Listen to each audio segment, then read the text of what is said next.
everybody. My name is Tanya Rooney, and this is the Tribe Builders podcast. I've got an awesome individual with me today. I met Mark Simpson, about a year or so ago. One of my friends was reading his book in a hotel lobby, and he happened to walk by her. I mean, truly, that's the story of how this happened. And he offered to talk about his book with our little group, because we have like a little offshoot of a mastermind, and we all talk about short-term rentals a ton. And he said, "Hey, I'd be happy to hop on a call with you guys." And from there, I met Mark, and every time I get to see him at short-term rental events, it's really, really exciting. He's a super awesome guy. Obviously, you're going to find out about him here in a little bit. But welcome, Mark. It feels like yesterday. That I will never forget. We're in the hotel, and now we're just meeting up with a few other people before jumping on a tram to take us around Nashville that Touch Day had organized. And that was the meeting point. Just chatting away with like Julie George and a few other people. And I looked to my left, I could see my book. I was like, "Oh no, that's my book." And I just saw Miranda was just there reading it. I was like, "Excuse me, that's my book." I was like, "Oh yeah." She texted us when that happened, and she's just like, "You guys, he's the nicest person." And her, I just can imagine her face when she's just like, Mark Simpson is talking to me. And at this point, like if you're not in the short-term rental world, you might not know Mark Simpson. But if you are in the short-term rental world, I can't imagine you wouldn't know him, because his name is plastered everywhere. And so is his face sometimes when he's on billboards. Yeah. It's so weird. Like when I put that book together, obviously, people are going to buy it. We hope people are going to buy it when you're putting a book together. But then to actually see it in the real world, which was crazy. So it was very cool. And obviously like cool things have happened since like releasing that book, which obviously I think we'll dig into in this little chat we're having. Yeah, absolutely. So can you start out just telling everybody about the company you built, and just start with that? Yeah. That's a good one. So I'm from a little town called Scarborough in the United Kingdom. As you can tell, I've got this accent, and one of the rare breeds in hospitality is that I was born into it. So my parents started up a 14-bedroom guest house, or boutique hotel, I guess the cool kids call it nowadays, with holiday cottages on this 200-acre farm. And like the thing about Scarborough, where I was like raised, is that it's the second most tourist destination in the UK after London. Not a lot of people know that. So it's like one of these places that has just always had tourists. It was the first ever tourist destination in the UK. The train line was built way back when from London straight up into Scarborough, and it's just always been the way. But because of that, I joke that like 1 in 3 houses is like a hospitality business, whether it's a hotel, guest house, or a vacation rental. So very touristy, and I grew up in it, and so I was just so used to having strangers in my house the whole time. I used to go to friends' house when I was like younger, and I started going to friends' house, and I was like, why is it so quiet? where are the people? So I was so used to having them. And like my pocket money was like earned from changing beds, serving breakfast. My mum used to parade me like before bedtime and evening meal at the nighttime to like go say bye to the guests. I'm like, "Oh, can I just go to sleep?" She's like, "No, go do your thing, sir." That was my life for like the first 20 years. And then like when I could get to the age where I could escape, I escaped so fast. I wanted to be like this soccer player, but I'm crap at playing soccer. So I fell into coaching. Got quite good at coaching, actually. Really enjoyed it. Got my badges. Went to America. That was pretty much all of the noughties. And then in 2009, grew up a little bit, realized I weren't going to make a living as a soccer coach. Came back to England, did the Dick Whittington, ended up in London with looking for a bag of gold. Ended up working for Yelp, which is the big review site. Yeah. And I was doing sales and marketing for Yelp. Don't know how I got that role. I blagged my CV. It worked. Got it. And blag just means made up. Sorry. I sometimes try to translate for my American listeners. Got the job. And it was like one of those sort of like big moments, because it was at that role I learned all about marketing. So I learned about Facebook. I learned about, Twitter. I learned about review sites, Google, all of this. And then in 2011, 2012, me and my now wife We'd just had our firstborn, and we moved back to the farm because my parents still had the business, and they were like 25 years in. They wanted to retire. I'm the eldest of four. The other three were younger than me, didn't have any aspirations of like helping run the business.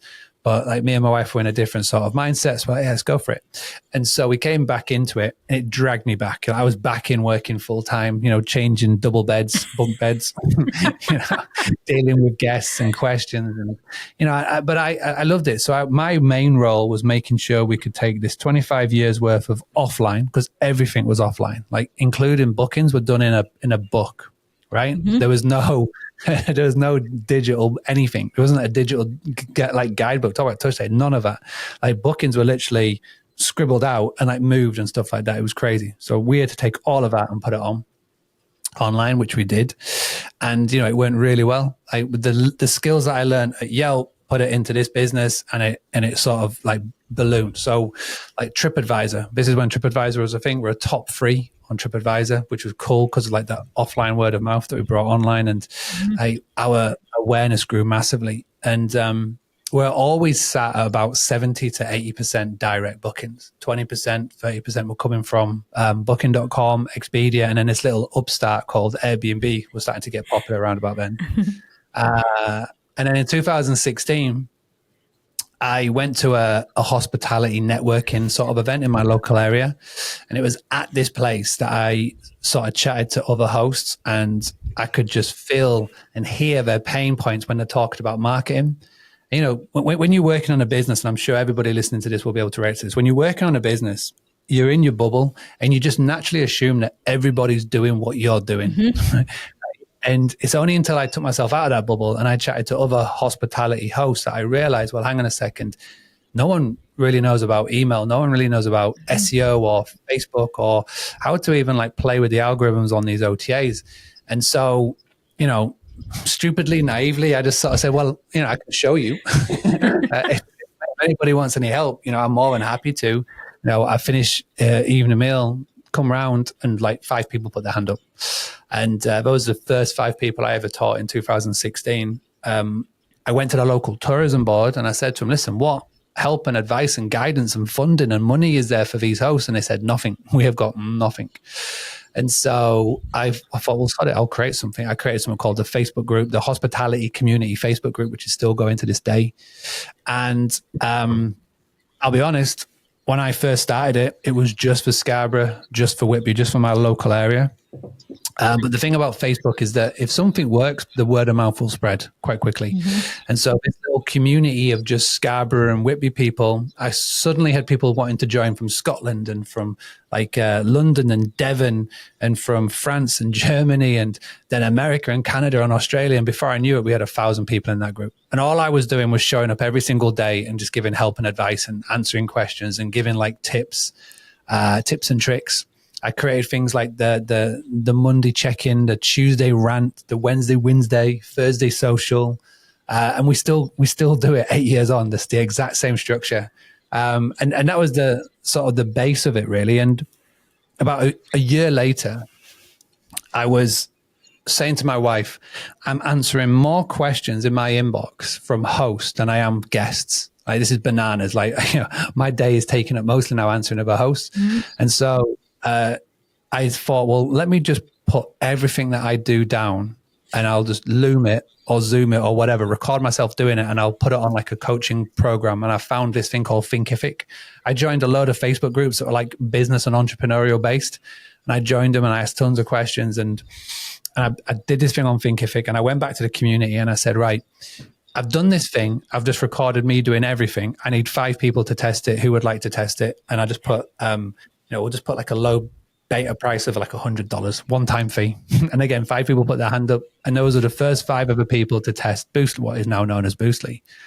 And since then, it's just sort of ballooned and skyrocketed to be like, when we've pivoted and deviated and just added things in and done all these cool things. And we're 8 years later, 2 best-selling books, which is cool, speaking all over the world. We've got over 2,500 customers, like 10,000 listings are powered through Boostly. Last year, we did $62 million in direct bookings tracked on these websites. Cool. And we're now at a point where the OTAs have got the attention of little old Boostly and the Book Direct movement. And every single day I just show up and get invited on cool podcasts like this and get to speak to people and just try and educate. I literally just try and educate and just help hosts when it comes to, building a business on their own land. That is fantastic. And I knew about some of that, but I definitely didn't know about all of it. So it's really fun to know about you being a little kid having to say goodnight to guests. Oh my God, I would hate that too. But that's super cool. Like, I mean, one of the reasons I asked you, or like, I mean, I made a list of 10 people that I wanted to talk to as soon as I realized I wanted to have a podcast. And you were one of the like top 5, because I know, and it's all about the community that you built. Like, it's crazy. Like this, you give. And because of that, like the community you've built is enormous. Like, I know a ton of people that use your services and then just talk about your books and, everything that you got going on. So I appreciate you chatting with me even to talk about this community. I love it. And it's like, I feel it's like a real cool business lesson is that the community was built first before the business was even like thought of. And it was definitely community driven. And everything has been community driven, from like feedback to what we do next. And there's only 1 or 2 businesses that I can look out to in the short term rental world that I see being community built. Like Hospitable is one. I think that is very, that was Sync B&B. That was a messaging platform. And it was the community that sort of pivoted them and turned them into like a channel manager / PMS. There's not many other ones that are like that in this industry. But when you have that, I mean, when I first got going at Boostly, I was a massive Tim Ferriss fan. I was a big Tim Ferriss geek. I listened to every single podcast. I read all of the books. And it's through him that I've learned of people like Kevin Kelly, who wrote a blog called 1,000 True Fans. And that, I feel like, out of everything that I recommend to people who are maybe starting something similar to Boostly, when I chat to them, I say, just read that blog. It just makes so much sense, because at the end of the day, when you have 1,000 true fans that spreading the word of what you're doing, they're like 1,000 like little army members of just like your marketing arm for you, but you don't, and it just saves you a ton. You don't have to do Facebook or Google ads or anything like that. And it's all bred on the fact of community, but also giving. And again, it's another Tim Ferriss thing. He's famous for giving away like 99.9% of what he is for free, and then just reserve the really good stuff for that 0.1%. Yeah, that's awesome. I'm a fan of Tim Ferriss stuff too. I think I reread his books like constantly. Tribe of Mentors and Tools of Titans are the books that I give out the most, and they're just ones that like everything in there, and every time you read it, you get something different that you're like, oh, this is what I need right now. So that's fantastic. Tell me about like, you have a lot of Facebook communities. I don't know, like if those are something that you're actually involved in a lot still. I feel like you have a lot of different Facebook groups, so I don't even know which one to pinpoint, but I know that there's a lot of community that go in there. Also word of mouth. Is there a lot of stuff that you do within them still, or not really? Yeah. So the 2 main groups is the hospitality community, and then we've got the Boostly group. So the Boostly group is like the paid one. That's where all of our paid clients will go drop into there, and that's where we build that group.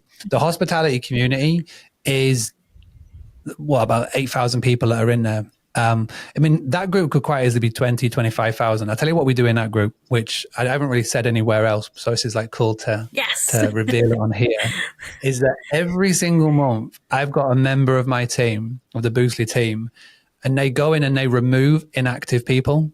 So if you've been inactive for like over 6 months in that group, and there's like a little checklist that we have. So, and Facebook shows you who's active and who's not in your Facebook group.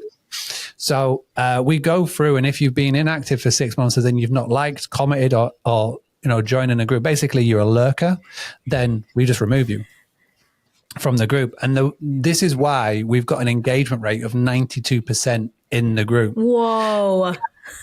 And the average engagement rate is about 23%. So we've just been low key doing it, but we put in the rules. We don't like lurkers. This is a community. We're here for people to grow and to ask questions and to respond and stuff. And what happens is if you get removed, And then you realize you're not in the group. You just request to join and we let you back in. And we go, oh, whoopsie, must have been a Facebook bug. But we do it on purpose, right? And that has been one of the reasons why that group has been so visible. Because at the end of the day, with social media, and this is like a real cool social media tip, it doesn't matter how many followers you've got. Facebook don't care on that metric. What it cares about is engagement.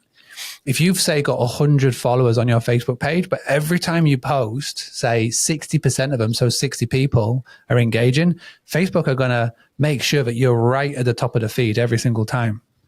And it's the same with groups. And Facebook went through a phase where they were really pushing groups because they wanted groups to be their USP for like why people go on social media, for the community aspect.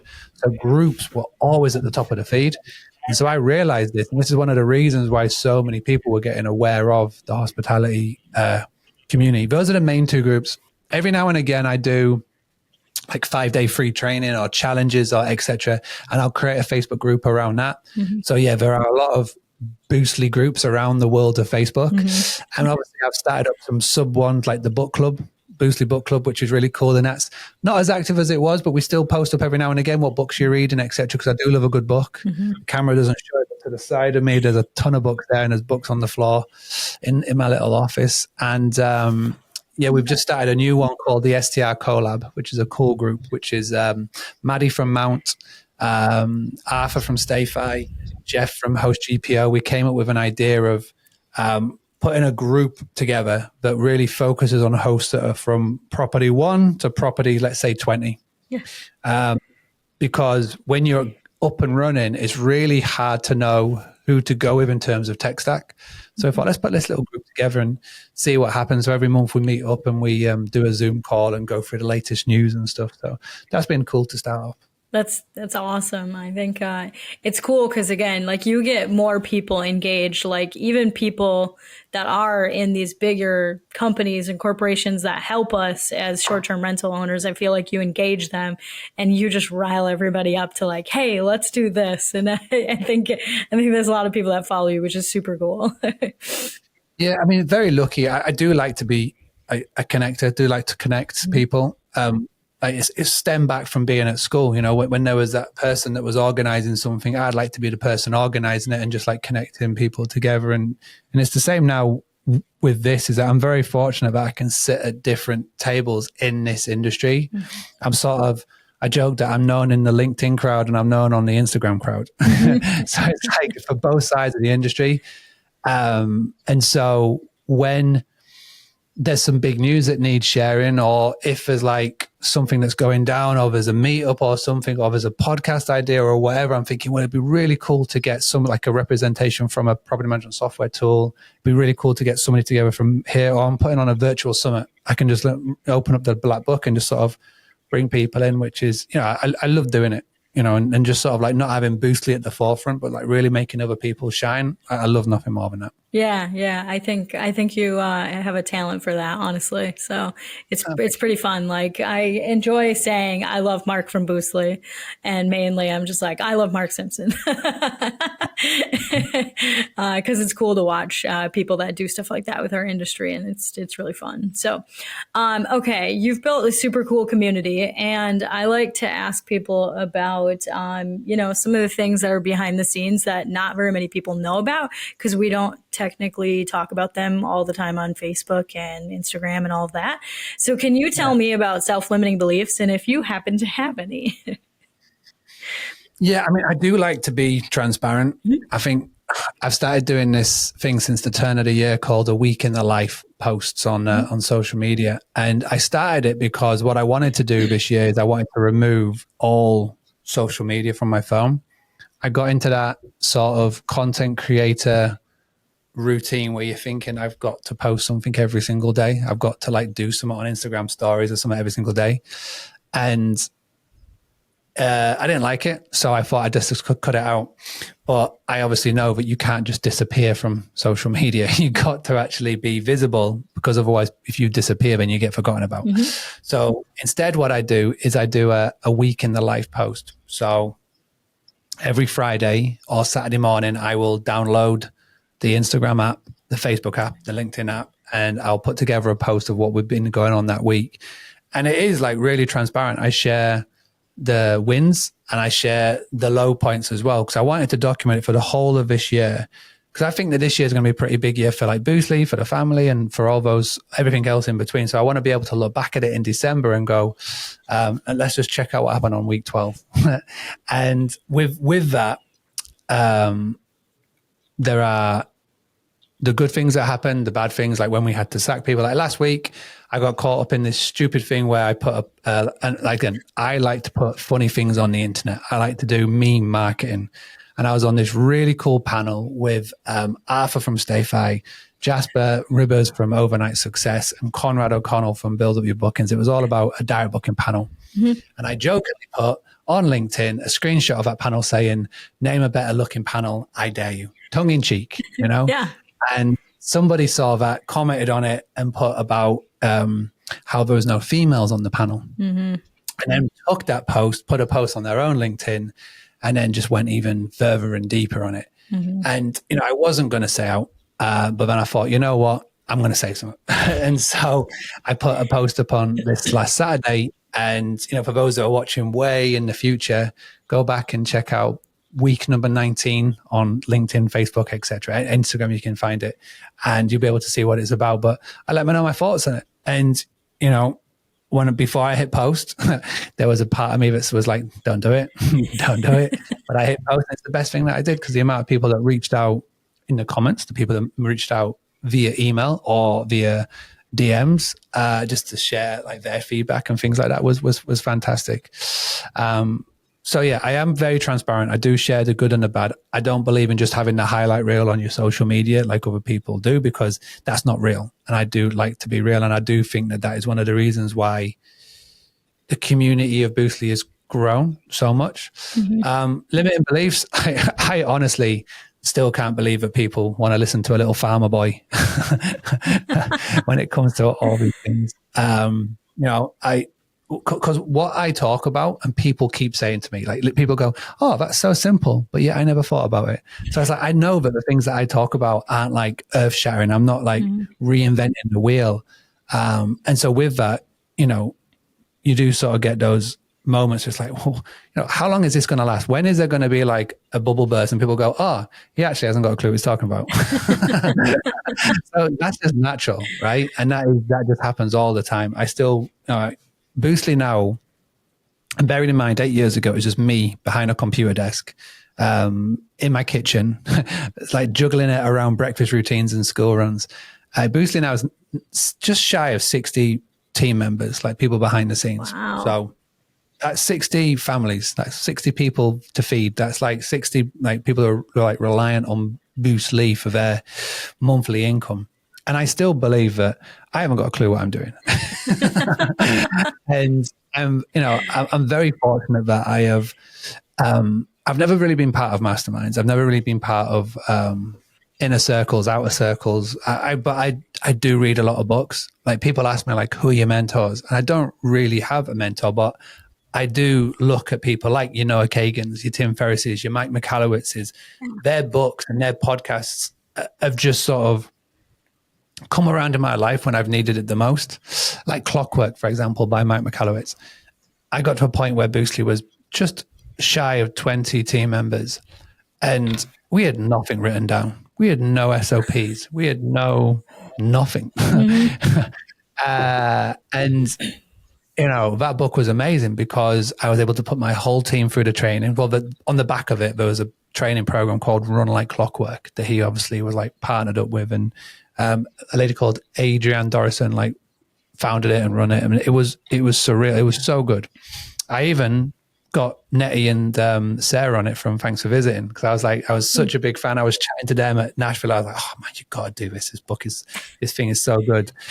And that really helped. Like Mike Michalowicz isn't a mentor of mine. I haven't paid for him for any special one-on-one time, but from his books and from, you know, the beauty now of AI is that I've taken all of his books, all of his podcast interviews, I've plugged it into a GPT on AI, and I can literally ask Mike Michalowicz a question, which is really cool. And it's trained purely on his knowledge. So I've never really had a mentor, but I can ask them questions and I can find those answers out, and I just learn it along the way. But still, even to this point, like $62 million Boostly helped with direct bookings last year. And we've got all these team members and all these people through the community and stuff. And I'm very fortunate that I've hired a lot of people. So one of the things that I do is I'm very sound with money. As in, like, I don't care about Lamborghinis. I don't care about all those fancy things that other people like to showcase on socials and stuff. As long as bills are paid, I'm cool. I'm sound. As long as there's money being put away for the kids and pension and stuff, I'm sound. Mm-hmm. But with that, obviously, it means that I'm one of the lowest paid people at Boost. But with that means I can hire a lot of people to do all of the things. Like, we hired an MD who is amazing. She is unreal. Like, this business could not function without her. Mm-hmm. She is fantastic. And Laura does all of the things, which is cool because it means that I can just focus on doing podcasts and speaking and all that cool stuff. Because I only really work 3 days a week, Monday, Tuesday, Wednesday. Awesome. Thursday, Friday, I spend it with Rosie, little baby Rosie. Mm-hmm. And yeah, so family was like a major reason why I wanted to do this, because there's so many ways to build a business. But I was watching a video by Noah Kagan, and he interviewed 70-year-olds, 80-year-olds, and he was asking them, what's one of the things that you regret about your life? Like, what's the things that you wish you could change back? And not one of them said, I wish I could earn more money. Not one of them said, I wish I could have done all these other things. So they said about family, spending time with family, spending time with friends, spending time with kids or whatever, having more fun. And that's, Boostly has been built very much around that, around family and stuff. So, yeah, obviously with that comes loads of limiting beliefs and stuff. And I think I've gone on tons of tangents, but I think there's an answer in there somewhere. No, it's okay. There's plenty of answers in there. I think I like to ask that because I think a lot of people put people on pedestals, and it doesn't mean that we don't struggle with, like, I mean, fill in the blank. We struggle with everything all the time. And I think a lot of people do, but some people are just better at, like, ignoring whatever that is, or what, you know, like just taking some action to ignore that word or that limiting belief. I think I'm very good at, like, blocking out the bullshit. Awesome. I don't get drawn up in politics. I don't watch the news. I don't, you know, obviously I turn on Twitter every now and again, but I don't get caught up in it. So I don't let things affect me. Like this tattoo that I got on my wrist there, basically it's Viking for focus on what you can control. Like, there's so much I can't control, but what I can control is how I react and how I impact. And if I do that, then it's sound. But yeah, I'm very good at batting away the bullshit. Don't really get caught up in too much drama or nonsense. I've got all of the things that I have set up to where that can happen. So for example, there is no, like, notifications on my phone. I do not get distracted. There's no notifications on my laptop or any of those devices. You can't even ring me and I will not be able to find out about it.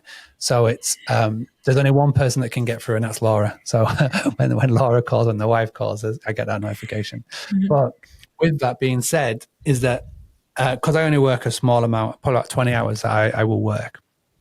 When I have those 20 hours, I can get, like, loads done.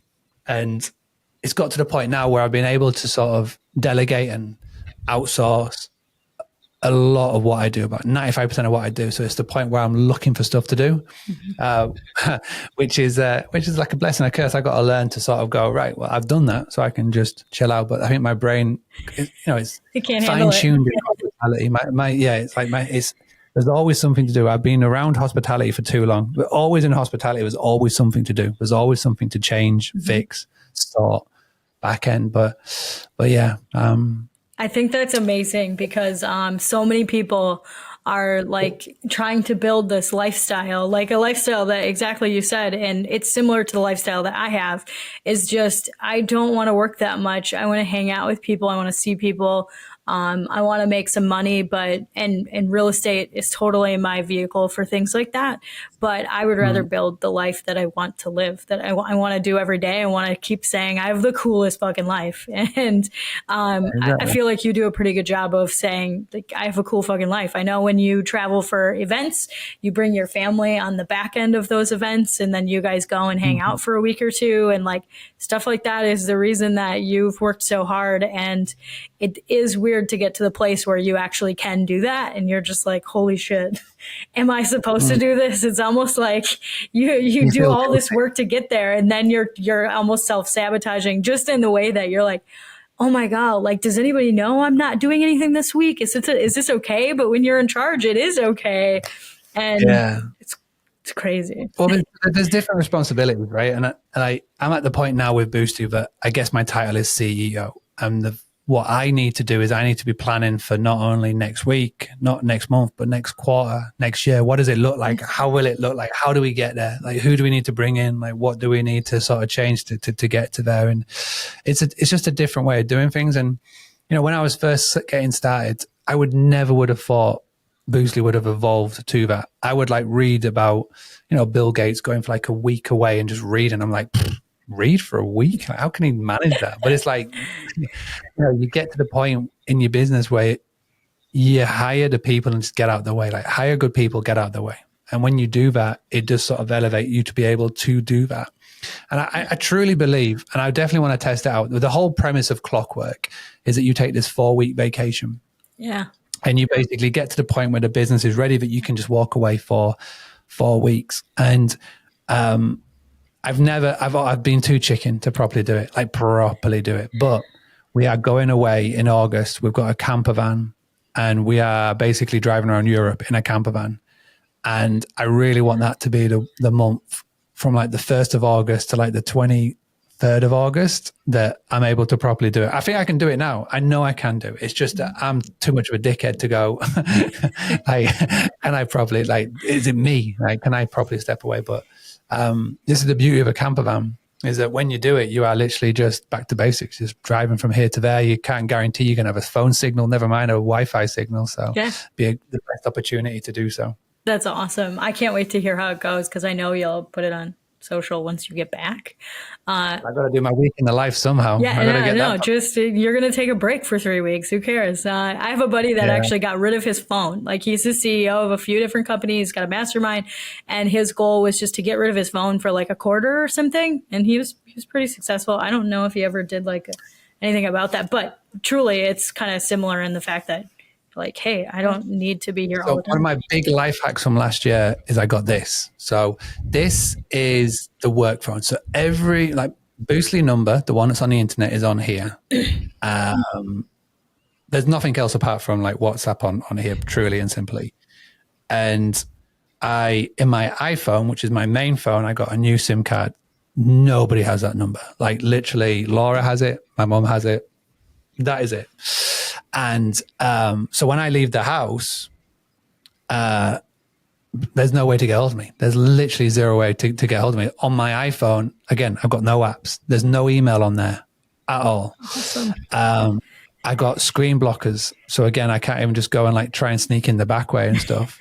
So with that being said, when I do leave the house, like, and I love it because I can't find my phone. I don't know where I've left it. This is the thing. I leave it and I don't know why I leave it. This is why I find my phone is fantastic, so I can find it. But with that being said, like, it's when I didn't do that, there was always the excuse just to check WhatsApp. Just check WhatsApp, see what's going on. And when you're on the move, I honestly believe we should ban all form of like communication for like work stuff on your cell phones, because when you try and answer an email and you're walking or you're on the move, you cannot give it the true attention that response deserves. Even WhatsApp, like, the best way to reply onto WhatsApp on your phone is to do a voice note. But like, it's got to a point now where people hate getting voice notes. Yeah. Because it's like, oh, I've got to listen to this 3-minute rambling from this idiot. So it's like, I save all of my work stuff to when I'm at a computer, because I know that I can type it out, or ChatGPT can type it out for me perfectly, and it's understandable, and it's like the best. So that has been my life hack, truly. Like, and I started it last July, because I got to the point with my number that's on the internet everywhere, the one that ends in 2847. Like, I had 3 phone calls in the space of an hour, and not phone calls, because I don't pick up phone calls, text messages, 3 text messages saying, would you like to do this? And I was like, nah, too much. Let's get rid of it. So it's literally sat on here. And if I look at this now, I've had 4 missed calls today. Don't even have a clue who they are. Like, I'm never going to call them back. So It's pretty awesome. Again, it's cool to have some lifestyle design. I think it's really important. And I feel like you've done pretty well with it, considering how big your team has grown so fast and that you can shelf it. I think it's one of those things, I was talking about at the very start, that when you just head down in the ball, you think that everybody else is doing what you're doing. Mm-hmm. But I feel like I'm at that point now, but with like productivity and like design and that lifestyle. And I think like one day I'll maybe like sort of pull my head up my ass and just sort of like turn out the bottle and just sort of go, oh, okay. So I was doing this, and this, which contributed to it. But yeah, I'm just so far in at the moment. Yeah. That I don't realize what I'm doing that others don't. Well, this is a good segue into, can you tell me what you think your superpower is?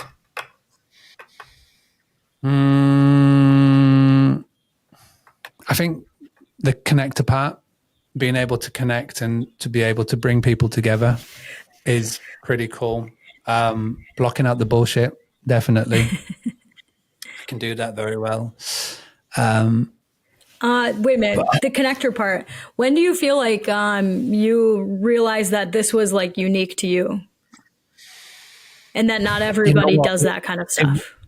You know what? It wasn't anything to do with like the last 10 years. I realized I could do this really well in 2007. So I used to be a soccer coach. So for the whole of the noughties, I was a soccer coach in America. So I've pretty much been to every single state. I've coached soccer in every single area that you could mention. And I used to go over with 30 to 40 other British guys and gals, all from like, say, 21 to sort of 25. And every Saturday we would meet at the team hotel and would go and have a night out. And I would be the person that would ended up organizing and connecting and doing like all of the things. And when it fell on my shoulders, it was just a good night out. It was a really good night out. When other people tried to organize it, it was awful. So I realized kind of early on that I could do that really well. And I've just sort of brought it into, the family business, because we ended up doing events. We ended up doing weddings and like local fairs and stuff at the farm. And then now in Boostly, when I put on my own event last year, the big Boostly Bash, which was really cool. And again, doing virtual summits and stuff. It's something I like doing. So yeah, that's when I noticed it. Oh, that's awesome. I feel like as I get further into adulthood, I just assume that everybody knows what to do and they do it this certain way, kind of like you've been talking about. And then you kind of realize one day, oh, I'm different. People don't do that. So it's fun to hear what other people's are and if they recognize them at all. Yeah, it's a tough one to answer because at the end of the day, we like to be modest, and it's hard to say superpower because you think of superpower as like, Captain America or whatever. But there are things that you do well better than others. And if you can, the sooner you can figure that out, then it's good because the things that you're not good at, then you can bring people into your world to do that. Like even, it doesn't have to be on a business level. Like for example, I hate cleaning the house. So we got to clean. Right. I love, like there's certain parts of cleaning that I enjoy, like doing the dishes. I love doing that. But everything else, like folding, like laundry and stuff, I don't like doing it. So we have a cleaner who does that. Again, at context, I've got 4 kids. I should add on my CV, like laundrette, because the amount of laundry I have to do on a day-to-day basis is intense. Things that I don't like doing, there's things I do like doing. I'm a very clean person. I love being clean. I like the house to be clean, and I like to do like clean to a certain extent, but it's very superficial. So we have a cleaner who comes in once a week to do the rest. So again, when you can realize what you do well, then you can find people in your life that sort of counteract the things you don't do well. Absolutely. Can you tell me what thing have you enjoyed seeing happen in your community that was not intentional? This one. I never ever thought this would happen, but it is being one of my biggest wins of the last 8 years, easy. So when I started off at Boostly, people were coming in to learn about direct bookings. Like people would join to be part of Boostly, and they came into the community and they'd be part of the membership. But as time has gone on, there have been people that have just jumped in and helped answer questions. So for me, it was great. I was like, I don't have to answer every single question that comes in. There's like people that are jumping in, and like those people are Liam Carolan. Those people are Craig Webb. Those people are Jodie Sterling. Those people are Paul Anderson. Those people are Rose Gipka. And it's like now they have blossomed and grown and are now doing their own thing, and they've sort of built businesses around hospitality. And I'm at a position where I've got an audience that I can just throw everybody's eyes and attention on there. It's something that I never had when I started Boostly. I tried to be part of different communities when I first got going, tried to like sort of showed value and stuff, and I was instantly kicked out because I'm like, who's this young whippersnapper with a weird British accent who's like doing all these things? And they just like got rid of me. Like nobody wanted to sort of like share their audience. Well, I'm a massive fan of like collaboration. So like, a fun fact, we are both connected to the world of Jodie Sterling or Jodie Odlin and Hospitable House. Jodie, in 2021, she was doing one-on-one coaching with me. I thought I wanted to experiment with one-on-one coaching for about 6 months to a year to see how I liked it.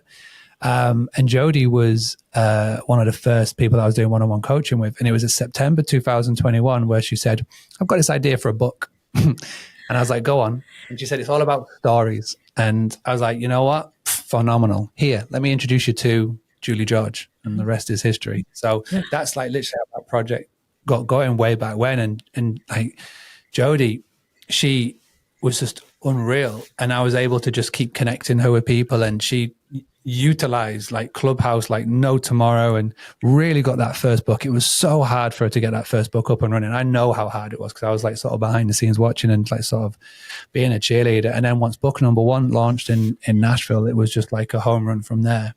And then like seeing loads of other people to blossom and doing their own thing, and like now creating their own businesses, and to just being able to play a small part of that has been like huge. Like Liam Carolan now, again, part of Hospitable Host. He's the co-host of the Boostly podcast, as you know, and is now head of client success at Boostly. He does the coaching, he does the masterminds. He's phenomenal. I literally couldn't do Boostly without him. And I even seeing like people like yourself starting this podcast, like growing and doing all this cool stuff. I love to see it. And I never, ever would have thought that this would have been one of the byproducts of doing Boostly, but yeah, I'm all for it. I love communities so intensely, hence this podcast. And I love all the connections because of it. Like it's really, really fun to hear your stories about how they all intertwine too, because it's just like the most random conversation can be had. And then all of a sudden a relationship blossoms and a business comes out, and just like, there's just so many cool things about that. So I think like it's, the whole saying is like 6 degrees of separation, right? I feel like with social, especially when you dive down on a niche, hospitality is so small of a, like 2 or 3 easy degrees of separation, because especially with communities like Hospitable Host and what it's grown to now, 140 authors, is that we are so much more connected than we think we are.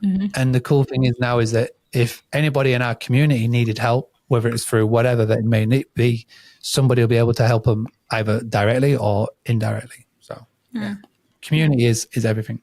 That's awesome. Okay, random question. If you could fix one thing, what would it be?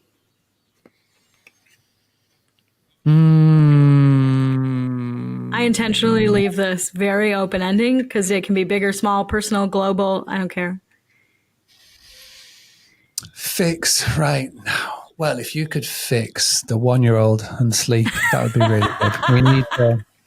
We need to de-boob Rosie. So in 4 months, we are going to be in this camper van for a month, and we've just got Rosie out of bed with me and Lauren. She's in a cot. We tested being in a camper van over the spring break. We call it Easter break over here, and it was a fucking nightmare. She was awful. She was like attached, and Laura didn't get any sleep. I didn't get any sleep. So right now we need to fix that. We've got 4 months, but we've got practice. We've done it 3 times already. So there's that in the world of life, so we can get sleep. Business-wise, fix. Business is good in terms of fix. We've just gone through a massive change behind the scenes where we have just pretty much ripped out our whole back end, so to speak. And that's not an innuendo. And we have rebuilt our whole support team, the systems, the structures since the MD's been in charge. And that's been the first time of running a company where you feel like you're flying a plane and fixing it at the same time. And that was intense. But we're at the other end of that now, which is nice. It's a nice place to be at that. But yeah, I feel like business wise, it's good. That's cool. That's good. And yeah, just keep ticking along nicely. Just keep going as that goes. No more curveballs. No more crazy things. Please, no curveballs. Yeah, no more curveballs. But yeah, we are actually starting to, now things have calmed down a bit, maybe foolishly on my part, but we're building Boostly 4.0, which is going to be very exciting. With 3.0, I maybe pre-launched it a bit too quick. I don't. So I want to make sure it's done right this time with 4.0, and it'll be ready for Q4 of this year, all being well. But what we do build and what we're going to create will change Boostly like literally forever, like how it is. So I'm excited for that. That's awesome. Super cool. Okay, I think I have one of the last things. What one thing are you looking for right now? What one thing am I looking for? If you could like have any connection that would change the way you do things, if somebody magically appeared, if you just needed to meet somebody because you had to have a conversation, what do you need? Or a product, suggestion? See, I think being an entrepreneur, your main key thing that you do as an entrepreneur is you've got to create jobs. And so I am always looking to create jobs for the right people. I just need A players. I just need A players on my door, just sort of saying, hey, I'm here. That would just make life easy, because to find an A player is so hard. And if you can find that A player and you just, there's literally a sign above their head saying, listen, I'm an A player. I'm not going to catfish you in the recruitment stage. I'm just going to be the best of the best. And I'll be with you forever. That would just be a dream right now.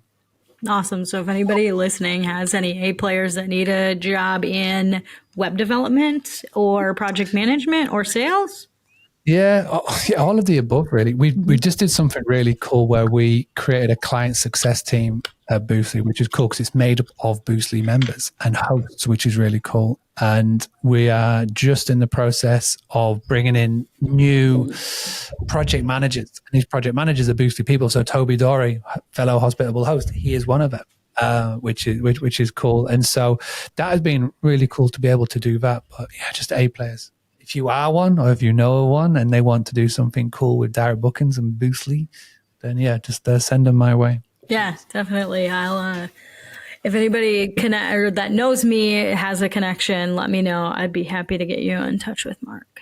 And so I don't have anything else today. This has been a super awesome conversation. Like, I really enjoy hearing how you built your community, all of the different little things that happen within your community that are amazing. And yeah, do you have anything else though that you want to shout from the rooftops?